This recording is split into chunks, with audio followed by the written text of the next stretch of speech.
ایک عمل ہے بہت طاقتور اور بہت زبردست عمل ہے، اور پوری دنیا کو اس عمل سے بہت فائدہ پہنچا ہے کہ 2 رکعت نماز نفل پڑھ کے 3 بار سورۃ یاسین پڑھے، اور جو اللہ سے مانگے اللہ عطا کرتا ہے۔ سوچیں، ساری دنیا کی نوافل جتنی بھی ہیں ایک فرض تو فرض کے سجدے کا مقابلہ نہیں کر سکتے۔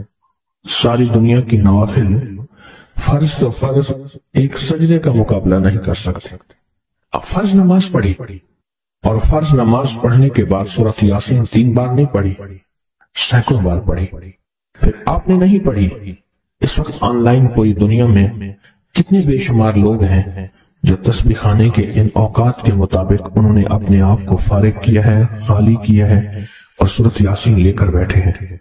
انہوں نے بھی پڑھی 3 بار سورۃ یاسین، آپ نے بھی پڑھی، اور آپ کے علاوہ پوری دنیا کے کتنے بے شمار لوگوں نے پڑھی۔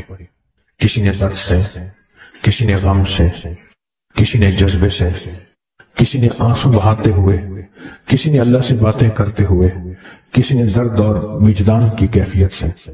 یہ لمحہ قبولیت کا ہے، یہ لمحہ قبولیت کا ہے، اور اس لمحے دعائیں قبول ہوتی ہیں، فریادیں پوری ہوتی ہیں، آسیں امیدیں بڑھ آتی ہیں۔ یہ بہت قبولیت کا لمحہ ہے، اور یہ بہت مقبولیت کا لمحہ ہے۔ جس عمل کی بات سورۃ یاسین پڑھی جائے، انفرادی پڑھنے سے 3 بار تو فائدہ ہوتا ہے۔ جس کو بھی میں نے یہ عمل بتایا، اس کو بہت فائدہ ہوا، اس کو بہت نفع ہوا۔ سوچیں، اجتماعی بیٹھ کے جب پڑھیں گے اس میں کتنا فائدہ ہوگا، اور اس فائدے پہ یقین ہو کہ جو کچھ ہوا ہے یہ فائدہ 100% ہے، اس میں کوئی شک نہیں ہے۔ اس پہ 100% یقین ہو، اس پہ 100% یقین ہو۔ عمل ہوا اور عمل پہ یقین نہ ہوا، عمل کی تاثیر ختم ہو جاتی ہے۔ عمل ہوا اور عمل کے اوپر اعتماد نہ ہوا، عمل کا فائدہ ہواؤں میں تحلیل ہو جاتا ہے، اور عمل کیا اور اس پہ شک ہوا، وہ شک عمل کی طاقت کو ختم کر دیتا ہے۔ اس پہ 100% یقین ہو۔ اتنے سارے لوگوں نے بیٹھ کے پڑھا اور یقین سے پڑھا، اور ایک بات اور ہے، اگر آپ سورۃ یاسین پوری نہیں پڑھ سکے، سورۃ یاسین بعض اوقات بعض بندے اٹک کے پڑھتے ہیں، اور دعا کا وقت ہو گیا، آپ چاہیں بعد میں اس کو پوری کریں، لیکن پوری ضرور کریں، میری طرف دیکھتے رہیں، پورا کریں، لیکن اس سورت کو پورا ضرور کریں۔ اب سوچنا یہ ہے کہ اتنے طاقتور عمل میں نے دعا کون سی مانگنی؟ ایک تو پہلے یقین ہے انشاءاللہ کہ میری دعائیں قبول ہیں۔ اچھا، قبولیت کی وجہ سحری کا وقت، تہجد کا وقت، ایک دوسرا قبولیت کی وجہ ایک مجمع کا اللہ کے لیے جمع ہو جانا۔ فرمایا جہاں 40 پردیسی، 40 مسافر صرف اللہ کی رضا کے لیے جمع ہو کے دعا مانگیں، اللہ ان کی دعاؤں کو رد نہیں کرتا۔ آپ میں سے تو 90% مجمع تو پردیسیوں کا ہے، 90% مجمع۔ اور قبولیت کی تیسری وجہ یہ ہے کہ آپ نے فرض نماز پڑھی، اور فرمایا فرض نماز کے بعد دعائیں قبول ہوتی ہیں، فرض نماز کے بعد دعائیں قبول ہوتی ہیں۔ اب قبولیت کی پہلی وجہ کیا ہے؟ سحری کا وقت، سحری کا وقت، فجر سے پہلے کا وقت دعائیں قبول ہوتی ہیں۔ دوسری وجہ فجر کا وقت، فرض نماز کے بعد دعائیں قبول ہوتی ہیں۔ اور تیسری وجہ مسافروں کا مجمع، اور چوتھی وجہ رمضان کے اللہ جل شانہ نے فرشتوں کو حکم فرمایا، فرشتوں ساری عبادات چھوڑ دو اور میرے روزے داروں کی دعاؤں پہ آمین کہو۔ ساری عبادات چھوڑ دو اور میرے روزے داروں کی دعاؤں پہ آمین کہو۔ ایک چوتھی وجہ ہو گئی کہ فرشتوں نے آپ کی دعاؤں پہ آمین کہا۔ اور پانچویں وجہ مل کے سورۃ یاسین پڑھنا، مل کے سورۃ یاسین۔ فرمایا سورۃ یاسین ہر تنگی سے نکالتی ہے، ہر مشکل سے نکالتی ہے، ہر ناکامی کا علاج ہے، ہر پریشانی کا علاج ہے، اور ہر ناممکن کا علاج ہے۔ اور فرمایا سورۃ یاسین مردوں کو بھی نفع دیتی ہے اور زندوں کو بھی نفع دیتی ہے۔ سورۃ یاسین جو نزع کی سکرات کی حالت میں ہو اس کو بھی نفع دیتی ہے، اور سورۃ یاسین اس بندے کی جو کسی تکلیف کی نزع میں، قرضے کی نزع میں اور بیماری کی سکرات میں ہو اس کو بھی نفع دیتی ہے۔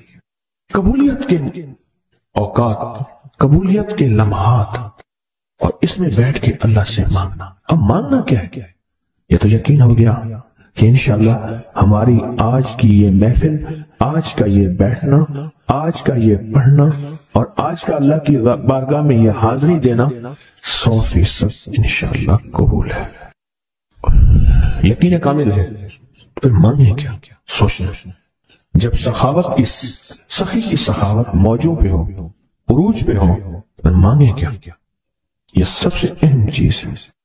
تو وہ چیز مانگیں جو اللہ کے خزانے میں سب سے قیمتی ہے، وہ ہے ایمان، سب سے قیمتی، اور وہ سب کو نہیں دیتا۔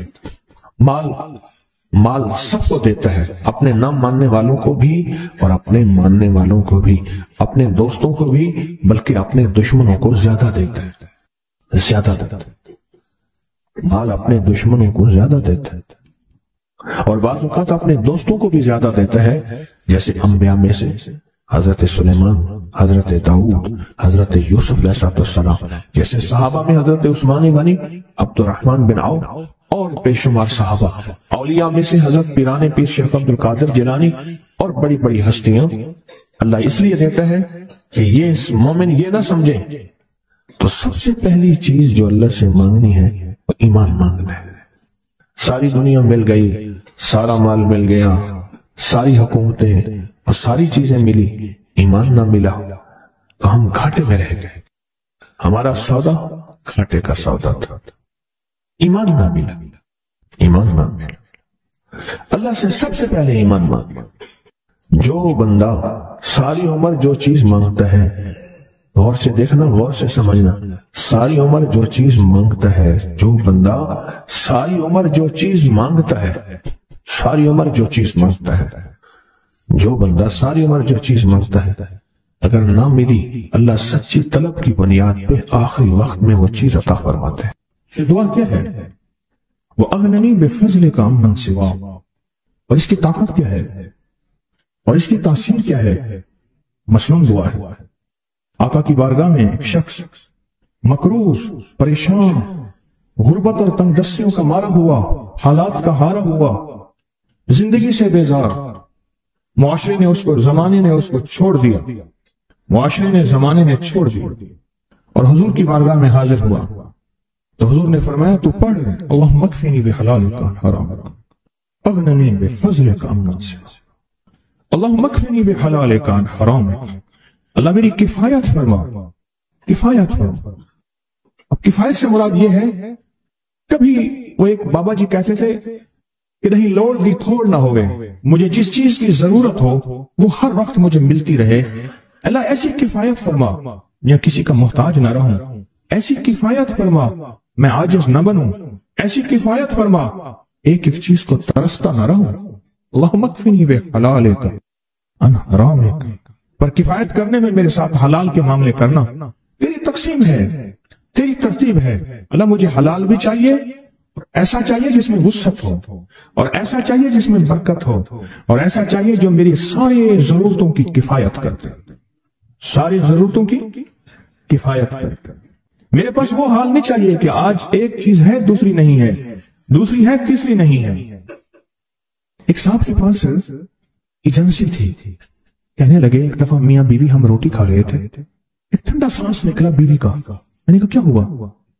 کہنے لگے کہ جب میدا ٹھیک تھا تو کھانا نہیں تھا، اب بیماریاں روگ لگ گئے ہیں، کھانے لاجواب ہیں، اس وقت غربت تھی، تنگ دستی تھی، دل چاہتا تھا کھانے کو، طبیعت چاہتی تھی راحت کو، اب وہ نہیں ہے، اور جب سے یہ دعا پڑی ہے پھر رب نے وسعت کے دروازے کھولے۔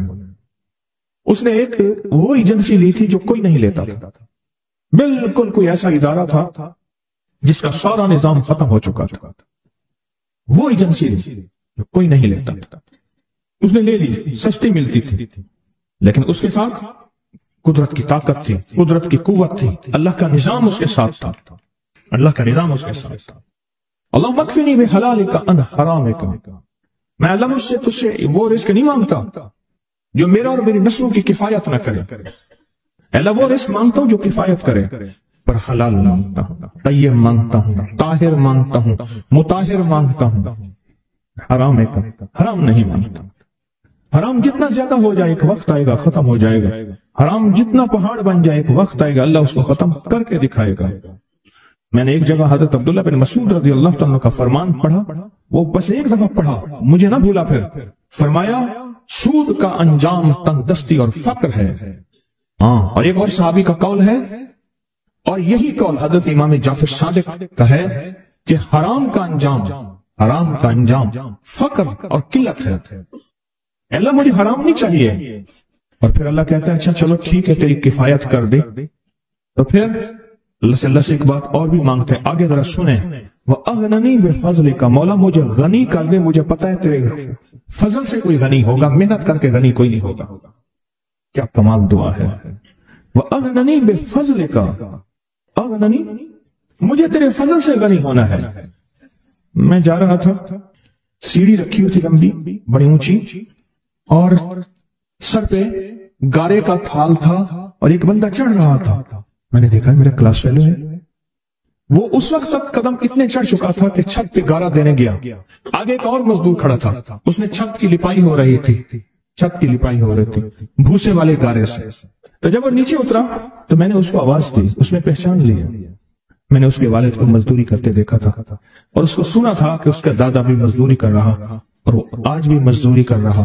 وَأَغْنَنِي, اللہ مجھے غنی کر دے, بِفَضْلِكَ, ہوگا تیرے فضل سے. محنت شرط ہے, یہ لفظ ہمیشہ یاد بھی رکھیں, غور بھی سنیں. محنت شرط ہے پر محنت پہ فیصلے شرط نہیں ہے کہ محنت فیصلے جو ہیں وہ محنت پہ ہو جائیں. نہ, ہاں محنت شرط ہے, محنت پہ فیصلے شرط نہیں ہے. کتنے ساری عمر محنت کرتے ساری عمر محنت کرتے بندے ختم ہو گئے. وَأَغْنَنِي بِفَضْلِكَ عَمَّنْ سِوَاهُ, اور مولا ایک شفقت یہ کرنا, مجھے کسی کا محتاج نہ کرنا. عَمَّنْ سِوَاهُ, کسی کے در کا بھکاری نہ بنانا, کسی کا محتاج نہ کرنا. اللہ کسی کا منگتا نہ بنانا, اللہ کسی کا سوالی نہ بنانا, اللہ مجھے عاجز نہ بنانا. وَأَغْنَنِي بِفَضْلِكَ عَمَّنْ سِوَاهُ, کی طاقتور دعا ہے. اور دعا کے اندر کی طاقت کو پرکھیں, اندر کے مفہوم کو دیکھیں, اندر کے ترجمے کو دیکھیں. آج بھی پڑھیں گے, کل بھی پڑھیں گے, لیکن یاد رکھیے گا اس کی تعداد کو نہ دیکھیں. اللہ کی ہاں قیامت کے دن سننا غور سے, عدد نہیں تولے جائیں گے, عدد کے اندر خلوص اور اخلاص تولا جائے گا. اس عدد کے اندر اس کا اخلاص کتنا ہے, اس کی طلب کتنی ہے, اس کی للہیت کتنی ہے, اس کی طلب کتنی ہے, اور اس کا جذبہ کتنا ہے, اللہ کے ہاں یہ تولا جائے گا. اور پھر اگلی بات, وہ عمل جس مجاہدے سے کیا جائے گا, جس قربانی سے کیا جائے گا, جیسے آپ چوکنا ہو کے جاگ کے توجہ سے میری بات سن رہے ہیں, اس مجاہدے سے ایک نور ملتا ہے, وہ نور تولا جائے گا. اس مجاہدے سے نور ملتا ہے, اس مجاہدے سے. ہاں, گھروں کو چھوڑا, آپ آخری عشرے کے اعتکاف میں آپ پھر اس وقت جائیں گے جب اعتکاف ختم ہو جائے گا. یہ جو قربانی ہے اللہ کے لیے کی ہے, اس مجاہدے پہ جو مجاہدہ آیا, اس قربانی پہ جو قربانی آئی, کبھی جاگنے کی, کبھی ٹیک ہٹانے کی, کبھی توجہ کرنے کی, کبھی اپنی چاہتوں کو توڑنے کی, اس میں نور ملتا ہے. یہ نور قیامت کے دن ترازو میں تولا جائے. وَأَغْنَنِي بِفَضْلِكَ عَمَّنْ سِوَاهُ, مولا مجھے غنی کر دے, اور مجھے پتا ہے غنی تیرے فضل کے بغیر کوئی نہیں ہوگا. میں نے سورۃ توبہ کی آخری دو آیات لقد جاءکم رسول کے آخر تک, آخری دو آیتیں بہت فائدے کچھ بتائے تھے. ایک کمال اس کا وہ بتاتا ہوں جس کے اندر حفاظت ہے اور روٹی ہے, رزق ہے. اس کا ایک واقعہ عرض کرتا ہوں آپ سے, اور وہ سنیے گا غور سے. میں محدثین کی روایات کے ساتھ فقہا کی ایک واقعہ بیان کر رہا ہوں, اسی کے ساتھ یہ واقعہ ہے, اسی کا اس کی فضیلت ہے, اور اسی کے اندر اس کا فائدہ ہے. واقعہ یہ تھا کہ صاحب کہتے ہیں کہ میں بہت مالدار تھا اور میرا بہت بڑا کاروبار تھا, بہت بڑا بزنس تھا. میرے پاس ایک باندی آئی, مجھے اس سے بہت محبت ہو گئی, حتیٰ کہ اس کی محبت میں اپنے کاروبار کو بھول گیا, سب کچھ بھول گیا. اس کی محبت سب کچھ اتنا بھولا کہ میرا کاروبار آخر آہستہ آہستہ نیچے جانا شروع ہو گیا, اور نیچے جاتے جاتے میری ہر چیز میری ختم ہو گئی. حتیٰ کہ میں گھر کو بیچنے لگ گیا, گھر کی چیزیں اٹھا کے بیچنا شروع کر دیا. پھر حتیٰ کہ وہ بھی ختم ہو گئی, اور میں نے گھر کے ملبے کو بیچنا شروع کر دیا. اینٹیں ہیں, فلاں چیزیں ہیں, توڑ کے اتنا میں نے گھر باقی رکھا کہ سر چھپانے کی جگہ رہے. زچگی کا وقت تھا. میری بیوی نے مجھے کہا کہیں سے گوشت لیا، کہیں سے شہد لیا، کہیں سے آٹا لیا. میری ضرورت ہے اور میں بیوی کو حسرت کی نظر سے دیکھ رہا تھا. میرے پاس کچھ نہیں. میں اسی کی محبت میں، اسی باندی کی محبت میں، اسی کے عشق میں تو سب کچھ ختم کر بیٹھا تھا.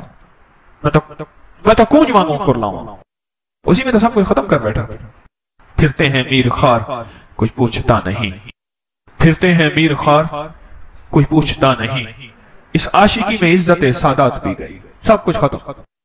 پتہ نہیں میری دل میں کیا ہے. میں گھر سے نکلا اور نکلا گھر سے، اور میرے اندر ایک کیفیت آئی کہ اب اس گھر میں اس وقت تک منہ نہیں کروں گا جب تک کہ میں اپنی بیوی کے لیے کچھ کر نہیں سکوں. بس میرے اندر یہ کیفیت آئی اور میں گھر سے نکلا. اور نکلتے میری کوئی منزل نہیں تھی. ایک شہر میں گیا، اس سے اگلے شہر میں گیا، اس سے اگلے شہر میں گیا، اس سے اگلے شہر میں. مہینوں کا سفر کر کے ایک جگہ گیا. ایک جگہ جا کے میں نے مزدوری کرنا شروع کر دی. کہا کہ میں ایک مالک کے گھر گیا. اس کا گارا اٹھانا تھا، اینٹیں بنانی تھی، گارے سے اینٹیں بنانی تھی. اس کے گھر کا کام کرنا تھا. وہ تھا کوئی درویش. ایسے دیکھ کے مجھے کہنے لگا بیوی کو گوشت، شہد، آٹا تو دے آتا، ایسے چھوڑ کے آ گیا. اچھا تیرا اللہ پاک تیری حفاظت کرے گا، تو ایسا کر تو لقد جاءکم پڑھتا رہنا، تیری کام بن جائے. کہا کہ اس کی بات سے مجھے لگا تو جھٹکا کہ یہ بیوی والا واقعہ، یہ آٹے والا واقعہ، یہ گوشت والا واقعہ تو مجھے پتا ہے، اور میں اپنی بیوی کی ضروریات میں مارا ہوا ہوں، تھکا ہوا ہوں، اس کو کیسے خبر ہے؟ اس کی اس بات نے مجھے چونکا دیا، ہلا دیا. میں مزدوری کی چلا آیا. پھر میں کبھی کبھی یہ پڑھتا رہتا تھا، اس کی بات یاد آتی تو پڑھتا رہتا تھا. سالہ سال گزرتے گئے گزرتے گئے گزرتے گئے. جب سالہ سال گزر گئے، ایک روایت میں یہ واقعہ صرف بغیر لقد جاءکم کے ہے، اور ایک روایت حدیث کی نہیں، واقعے کی روایت. ایک روایت میں سورۃ توبہ کے ساتھ ہے. حالات گزرتے گئے، دن رات گزرتے گزرتے گزرتے 16 سال گزر گئے، 20 سال گزر گئے، اور میں مالدار ہو گیا، بہت مالدار ہو گیا. میرے جی میں آیا کہ اپنے باقی زندگی کا وقت اپنے وطن میں جا کے گزاروں. بوڑھا ہو گیا تھا. میں آیا تو راستے میں مجھے قزاق ملے، ڈاکو ملے، اور انہوں نے میرا سب کچھ چھین لیا. اور میرے تن کے کپڑے تھے، میرا ہر سب کچھ ختم ہو گیا. اب پھر وہی فقیر کا فقیر، خالی کا خالی. اور ایک جگہ میں نے کھڑے ہو کے میں نے ایک بندے سے فریاد کی. قافلہ جا رہا تھا، مجھے فلاں شہر پہنچا دو گے؟ میں اس شہر کا رہنے والا ہوں. وسط کا واسطی، بعض لوگوں اپنے نام کے ساتھ نا واسطی لکھتے ہیں. وسط کا رہنے والا ہوں، کیا مجھے وہاں پہنچا دو گے؟ کہنے لگا ہاں. اس شہر میں پہنچایا. میں ایسے اندازوں سے تلاش کرتے کرتے اپنے گھر پہ پہنچا. سنیں تدبیر اور تقدیر کا نظام. ذرا اب تقدیر کا نظام شروع ہو رہا ہے، اب ذرا سنبھل کے بیٹھیے. اور کہا کہ میں زمانے کا مارا ہوا، حالات کی گردشیں، غربت بھی دیکھی، تنگدستی بھی دیکھی. مال دیکھا پہلے، پھر باندی سے محبت ہو گئی، پھر غربت پہ آ گیا، پھر تنگدستی پہ آ گیا، پھر گھر بھی بیچ ڈالا، آخر گھر سے نکل گیا، منہ کر گیا کہیں. پھر میں نے مزدوریاں کی، پھر مالداری پہ آ گیا، پھر سارے مال کا نچوڑ آخرکار مجھ سے ڈاکوؤں نے، قزاقوں نے لوٹ لیا. پھر میں نے آخری عمر کی غربت اور تنگدستی دیکھی. ابھی نہیں زندگی کی کیفیتوں میں بیوی مر گئی ہوگی، وہ بچہ پتہ نہیں پیدا ہوا ہوگا یا نہیں ہوا ہوگا، نہ معلوم کیا حال ہوگا، کیا واقعات ہوں گے. میں نہیں سوچوں میں اوپر نیچے تلاش کرتے کرتے اپنے گھر کی طرف گیا. دیکھا تو بہت بڑا محل ہے، اور باہر دکانیں ہیں، اور چہل پہل ہے. حیران، کاش لگتا ہے میرا مکان بک گیا. اور بہت بڑی حویلی تھی، وہ بک گیا، اور کسی مالدار نے یا وزیر نے لے لیا، اور اس نے اپنا گھر بنا لیا. اور مجھے اپنی مفلسی پہ اور رونا آیا، اپنے حالات پہ اور کرنا آیا. مجھے کون جانے گا. وہاں ایک دکان تھی سبزی والے کی، میں اس کے پاس جا کے بیٹھ گیا. اس نے مجھے دیکھا کہ کوئی پردیسی نظر آتے ہیں. ہاں پردیسی ہے. یہ گھر کس کا ہے؟ اس نے کہا مامون کی دایا کا گھر ہے. وہ زندہ ہے؟ اس نے کہا ہاں. کہنے لگا اس کی کوئی اولاد بھی ہے؟ کہ ہاں ایک بیٹا ہے. کہنے لگا وہ کون ہے؟ کہنے لگا مامون رشید کا وہ خزانچی ہے. وہ کہاں ہے؟ آپ حویلی کے اندر ہے، چلے جائیں. آپ ملنا چاہتے ہیں؟ ہاں ملنا چاہتا ہوں. کہنے لگا جب میں نے جوان کو دیکھا تو میں نے کہا تو میری شکل ہے، میرا بیٹا ہے. وہ گرا ہوا تھا، منشی لکھ رہے تھے، مال تولا جا رہا تھا، محل تھا عجیب و غریب. میں بھی جا کے بیٹھ گیا. انہوں نے کہا بابا جی کیا کہتے ہیں؟ میں تیرا باپ ہوں. اس نے دیکھا یہ میرا گھر ہے بیٹا، میں تیرا باپ ہوں. شکل ملا اپنے سے مجھ سے.